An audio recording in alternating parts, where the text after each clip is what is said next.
வணக்கம். விருச்சிகம் ராசிக்காரர்களாகிய உங்களுக்கு வார ராசிபலன்களை ஆராய்வோம். இன்று முதல் 2024 பிப்ரவரி 29ஆம் தேதி வரை உங்களுடைய வாழ்வில் இவைகள் நடந்தே தீரும் என்று சொல்லக்கூடிய வகையில் இந்த வாரத்தில் எந்தெந்த விஷயங்கள் அமைந்துள்ளன என்பதை சற்று சுருக்கமாக பார்க்கலாம். இன்று முதல் பிப்ரவரி 29ஆம் தேதி வரை கண்டிப்பாக கிரகநிலைகளின் அமைப்பு காரணமாக பல்வேறு விஷயங்களில் நன்மைகள் நிறைந்து கிடைப்பதற்கான வாய்ப்புகளும் யோகங்களும் உங்களுக்கு உருவாகிறது என்பதில் சந்தேகமில்லை. ஆனால் அதே நேரத்தில் கிரகநிலைகளின் அமைப்புகள் வலிமையாகவும் நன்மைகள் தரக்கூடிய ஒரு அமைப்பாக இருந்தாலும் என்னுடைய வாழ்வில் நன்மைகளே கிடைக்கவில்லை என்று வருத்தப்படக்கூடிய உங்களுக்கு கண்டிப்பாக தசா புத்திகளும் தற்போது இருக்கக்கூடிய கிரகநிலைகளின் அமைப்புகளும் அதற்கான பதிலாக கருதப்படுகிறது. ஏனெனில் ஒவ்வொரு கிரகநிலைகளும் ஒவ்வொரு விஷயத்தில் தன்னுடைய ஆதிக்கத்தை மிக அபரிவிதமாக செலுத்துகின்றன. அப்படி பார்க்கின்றபோது எந்த கிரகநிலைகள் உங்களுக்கு மிகவலுவாக இருக்கிறதோ அது சார்ந்த பணிகளை சிறப்பாக மேற்கொள்ளலாம். ஆனால் சாதகமற்று இருக்கக்கூடிய பணிகளில் சற்று விழிப்புணர்வுடனும் கவனத்துடனும் எதிர்கொள்ளும்போது அதற்கு ஏற்றாற்போல் முடிவெடுக்கும்போது ஏற்படக்கூடிய சிரமங்கள் சிக்கல்கள் பாதிப்புகளைத் தவிர்த்து நல்ல அதிர்ஷ்ட முன்னேற்றங்களையும் வெற்றி வாய்ப்புகளையும் நிறைந்து பெறுவதற்கான அதிர்ஷ்டயோகங்கள் நிறைந்த வார காலகட்டமாக இந்த காலகட்டம் அமையும் என்பதில் சந்தேகமில்லை. எனவே நீங்கள் தற்போது இருக்கக்கூடிய கிரகநிலைகளின் அமைப்பை ஆராய்ந்து பார்த்து அதற்கு ஏற்றாற்போல் செயல்பட்டால் கண்டிப்பாக மிகப்பெரிய அதிர்ஷ்டமாறுதல்களையும் முன்னேற்றங்களையும் பெறுவதற்கான யோகங்கள் நிறைந்த ஒரு காலகட்டமாக இந்த வாரம் அமைகிறது என்பதில் சந்தேகமில்லை. விருச்சிகம் ராசிகாரர்களாகிய உங்களை பொறுத்தமட்டில் இந்த வார காலகட்டத்தில் நவகிரகங்களிலேயே வலிமை வாய்ந்த குருபகவான் மற்றும் சனிபகவான் சாதகமற்ற நிலைகளிலிருந்தாலும் மற்ற கிரகநிலைகளின் அமைப்பு காரணமாக பல விஷயங்களில் நன்மைகள் நிறைந்து கிடைப்பதற்கான வாய்ப்புகளும் யோகங்களும் உண்டு. இந்த வார காலகட்டத்தில் மிகுந்த வலுவாக சாயாகிரகங்களாக இருக்கக்கூடிய ஞானகாரகரான கேதுபகவான் உங்களுடைய ராசிக்கு 11ஆம் இடமான லாபஸ்தானத்தில் இருக்கிறார். கேது லாபத்திலிருப்பது இந்த காலகட்டத்தில் எந்தவிதமான கடினமான பணிகளாக இருந்தாலும் அவற்றை லாபங்கள் நிறைந்தவைகளாக மாற்றிக்கொள்வதற்கான அதிர்ஷ்டயோக வாய்ப்புகளை கண்டிப்பாக விருச்சிகம் ராசிகாரர்களாகிய உங்களுக்கு ஏற்படுத்திக் கொடுக்கக்கூடிய வலுவான அமைப்பில்தான் கேது பகவான் சஞ்சரித்துக் கொண்டிருக்கிறார். கேதுவின் அமைப்பு பல்வேறு வகையான தடைகள் அனைத்தையும் விலக்கி நல்லபல அதிர்ஷ்ட முன்னேற்றங்களை ஏற்படுத்திக் கொடுக்கும். ஏனெனில் நவகிரகங்களிலேயே திருமணம் உள்ளிட்ட பல்வேறு விதமான சுப நிகழ்வுகள் எந்தவிதமான தடைகளும் சிரமங்களுமின்றி சிறப்பாக நடைபெற வேண்டுமென்றால் அதில் கண்டிப்பாக மோட்சகாரகரான கேதுவின் பங்களிப்பு மிக முக்கியமான ஒன்றாக கருதப்படுகிறது. இப்படிப்பட்ட கேது மிகவலுவாக ராசிக்கு லாபஸ்தானத்தில் இருப்பதால் இந்த காலகட்டத்தில் நீங்கள் திட்டமிடக்கூடிய காரியங்களில் சுப நிகழ்வுகளில் நிறைந்த வெற்றிகள் கிடைக்கும் என்பது மட்டுமில்லாமல் நீங்கள் உங்களுடைய வாழ்க்கையில் வெற்றி பெற வேண்டுமென்றால் எந்த ஒரு செயலையும் நேர்மறையான சிந்தனையுடன் அணுகும்போது மட்டும்தான் அவற்றில் வெற்றி கிடைக்குமே தவிர எதிர்மறையான சிந்தனைகளுடன் அணுகும்போது கண்டிப்பாக வெற்றிகளை பெறுவதற்கான வாய்ப்புகளில்லை.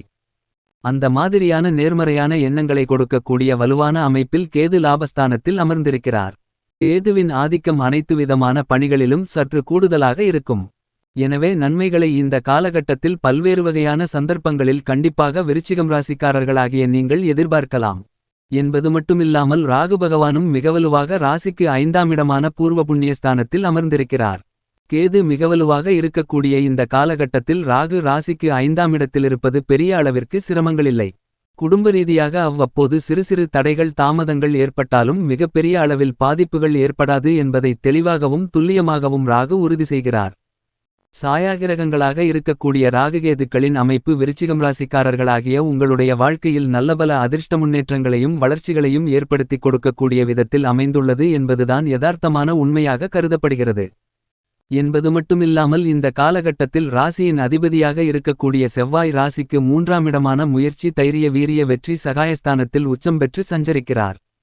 ராசியின் அதிபதியான செவ்வாய் மிகவலுவாக உச்சம் பெற்று சஞ்சரிப்பது என்பது பல்வேறு விதங்களில் நன்மைகள் நிறைந்த மிகச்சிறந்த அமைப்பாக கருதப்படுகிறது. அதிலும் குறிப்பாக விவசாயத்துறையில் தன்னுடைய ஆதிக்கத்தை மிகுந்த அதீதமாக பூமிகாரகன் என்று சொல்லக்கூடிய செவ்வாய் செலுத்துகிறார்.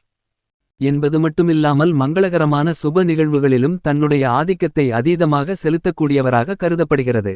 அப்படிப்பட்ட செவ்வாய் பகவான் மிகுந்த வலிமையுடன் 3ஆம் இடமான சகாயஸ்தானத்தில் இருப்பதால் விவசாயத்துறை ரீதியான பணிகளில் நல்லபல வளர்ச்சிகள் கிடைக்கும். புதிதாக நிலம் வீடு வண்டி வாகனங்கள் வாங்குதல் உள்பட பல பணிகளில் நல்ல முன்னேற்றங்கள் நிறைந்து கிடைக்கிறது. என்பது மட்டுமில்லாமல் உறவுமுறைகளில் ஏற்படக்கூடிய மனஸ்தாபங்கள் விலகி ஒற்றுமை பிறக்கக்கூடிய ஒரு இனிமையான காலகட்டமாக அமைவதற்கான வாய்ப்புகள் உண்டு. ஆனால் அதே நேரத்தில் அவருடன் இணைந்து சுக்கிர பகவான் பயணித்துக் கொண்டிருக்கிறார். சுக்கிரபகவான் பொதுவாக ராசிக்கு 3ஆம் இடத்திற்கு வருவது அவ்வளவு சாதகமான அமைப்பு இல்லையென்றாலும் உச்சம் பெற்ற ராசியின் அதிபதியான செவ்வாய் பகவானுடன் இணைந்து சஞ்சரிப்பதால் இந்த காலகட்டத்தில் பெரிய அளவிற்கு சிக்கல்களை எதிர்கொள்ள வேண்டிய சூழ்நிலைகளில்லை. சுக்கிரன் கலைத்துறை அரசியல் துறையில் தன்னுடைய ஆதிக்கத்தை மிகவும் அதீதமாக செலுத்தக்கூடிய வகையில் உள்ளார். இப்படிப்பட்டவர் ராசிக்கு 3இலிருப்பது சாதகமற்ற அமைப்பாக இருந்தாலும் ராசியின் அதிபதியான செவ்வாயுடன் இணைந்து இருப்பதால் கண்டிப்பாக புதிய வாய்ப்புகள் கிடைக்கும். ஆனால் அவற்றை தக்கவைத்துக் கொள்வதற்காக கடினமாக உழைக்க வேண்டிய ஒரு காலகட்டமாக கருதப்படுகிறது. கலைத்துறை சார்ந்த பணிகளில் அரசியல் சார்ந்த பணிகளில் இந்த காலகட்டத்தில் மேற்கொள்ளக்கூடிய புதிய யுக்திகள் அனைத்துமே வெற்றிகரமாக பலன்களை கொடுக்கக்கூடிய வகையில் அமையும். பல்வேறு வகையான மறைமுக தொல்லைகள் அலைச்சல்கள் சிரமங்கள் விலகி நீங்கள் எதிர்பார்க்கக்கூடிய தேர்தல் கூட்டணிகள் உள்ளிட்ட பல பணிகள் மிகச்சிறப்பாக நடைபெறுவதற்கான வாய்ப்புகளும் யோகங்களும் நிறைந்து கிடைக்கக்கூடிய மிகச்சிறந்த காலகட்டமாக கருதப்படுகிறது. சந்திர பகவானின் அமைப்புகளை ஆராய்ந்து பார்க்கின்றபோது சற்று மாறிதான் சஞ்சரிக்கிறார். எனவே சந்திர பகவானால் உங்களுக்கு நன்மைகளும் தீமைகளும் கலந்த ஒரு அமைப்பாகத்தானுள்ளது என்பதை சந்திர பகவான் உறுதி செய்கிறார். இந்த கிரகநிலைகளை தவிர மற்ற கிரகநிலைகள் பெருமளவில் சாதகமாக இல்லை என்பதுதான் யதார்த்தமான உண்மையாக கருதப்படுகிறது. அதிலும் ராசியின் அதிபதியான செவ்வாய் பகவானுக்கு நட்புகிரகமாக இருக்கக்கூடிய குருபகவான் மிகவலுவாக ராசிக்கு 6ஆம் இடமான ரணம் ருணம் ரோகம் சத்ருஸ்தானத்தில் பயணித்துக் கொண்டிருக்கிறார். குருபகவான் ராசிக்கு 6ஆம் இடத்திலிருப்பது நன்மைகளை கொடுக்க முடியாத ஒரு அமைப்பாக கருதப்பட்டாலும் கூட குருபகவான் தனது சஞ்சார தூரத்தில் கிட்டத்தட்ட முழுமையாக கடந்துவிட்டார். எனவே குருவிடமிருந்து நன்மைகள் கண்டிப்பாக கிடைக்கும். கிரகங்களிலேயே தோஷமற்றவருமாக முழுமையான சுபகிரகமாகவும் இருக்கக்கூடிய குருபகவான் விருச்சிகம் ராசிக்காரர்களாகிய உங்களுக்கு எந்த விதமான சிரமங்களையும் கொடுக்க மாட்டார். ஆனால் அவரிடமிருந்து கிடைக்க வேண்டிய நன்மைகள் கிடைப்பதில் மற்ற கிரகநிலைகள் தடை ஏற்படுத்துவதற்கான வாய்ப்புகள் உள்ளது. எனவே தான் குருபகவானின் அமைப்பு சாதகமற்றிருந்தாலும் கூட மிக விரைவில் ராசிக்கு 7ஆம் இடமான எதிர்பார்ப்புகளை குறிக்கக்கூடிய சப்தமஸ்தானத்தில் அமரவிருக்கிறார். எனவே குருபகவானின் அமைப்பு காரணமாக மிகப்பெரிய அளவில் சிரமங்களை சந்திக்க வேண்டிய ஒரு சூழல் கண்டிப்பாக இருக்காது. ஆனால் மிக வலிமை வாய்ந்த சனிபகவான் வலுவாக உங்களுடைய ராசிக்கு 4ஆம் இடமான சுகம்ஸ்தானத்தில் அர்த்தாஷ்டமசனியாக பயணித்துக் கொண்டிருக்கிறார். சனிபகவான் சுகம்ஸ்தானத்தில் இருப்பது அவ்வளவு சிறப்பான நன்மைகளை தரக்கூடிய ஒரு அமைப்பாக கருத முடியாது. அர்த்தாஷ்டமசனியாக சஞ்சரித்துக் கொண்டிருக்கக்கூடிய சனியின் அமைப்பு காரணமாக ஆரோக்கிய தொல்லைகள் அதீதமாக இருக்கலாம். சுப நிகழ்வுகளை திட்டமிடும்போது அவற்றில் வெற்றிகள் கிடைத்தாலும் பல்வேறு வகையான குழப்பங்களை சந்திப்பதற்கான வாய்ப்புகள் ஏற்படுகிறது என்பதை தெளிவாகவும் துல்லியமாகவும் சனிபகவான் உறுதி செய்கிறார்.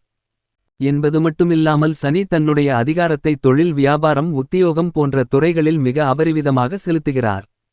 எனவே உத்தியோகம் ரீதியாக தேவையில்லாத அலைச்சல்களும் எதிர்பார்க்கக்கூடிய சலுகைகள் கிடைப்பதிலும் சற்று தாமதம் ஏற்படலாம்.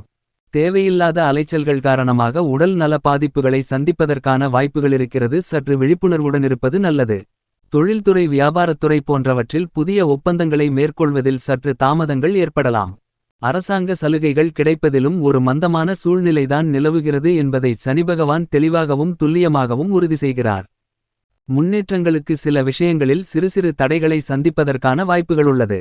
ஆனால் சனிபகவான் 4ஆம் இடத்தின் அதிபதியாகவும் ஆட்சிபலம் பெற்று சஞ்சரிப்பதாலும் சில நேரங்களில் தடைகள் விலகுவதற்கான சாத்தியக்கூறுகளும் உண்டு. இருந்தாலும் அவர் அர்த்தாஷ்டமசனியாக இருப்பதால் கண்டிப்பாக விருச்சகம் ராசிக்காரர்களாகிய நீங்கள் விழிப்புணர்வுடன் செயல்பட வேண்டும்.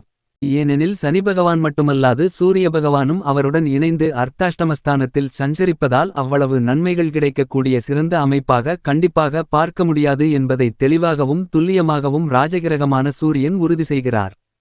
முதன்மை கிரகமாக இருக்கக்கூடிய சூரியன் ஆளுமையையும் அதிகாரத்தையும் செலுத்தக்கூடியவராக இருக்கிறார்.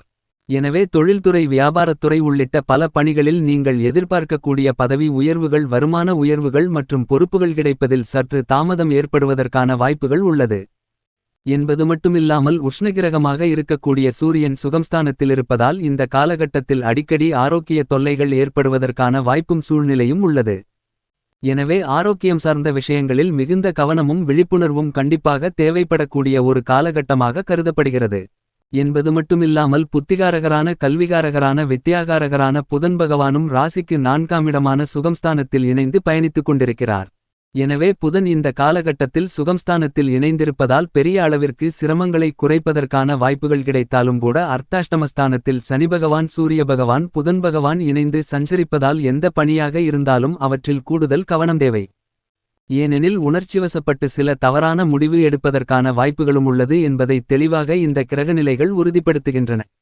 இந்த மாதிரியான சிரமங்களை தவிர்த்து நன்மைகளை பெறவேண்டுமென்றால் கண்டிப்பாக விருச்சிகம் ராசிக்காரர்களாகிய நீங்கள் வாரத்தில் சனிக்கிழமை விரதமிருந்து அருகாமையில் இருக்கக்கூடிய சனிபகவான் ஆஞ்சநேயர் பெருமாள் அல்லது நவக்கிரக ஆலயத்திற்கு சென்று 2 நல்லெண்ணெய் தீபம் ஏற்றி வழிபாடு செய்யுங்கள்.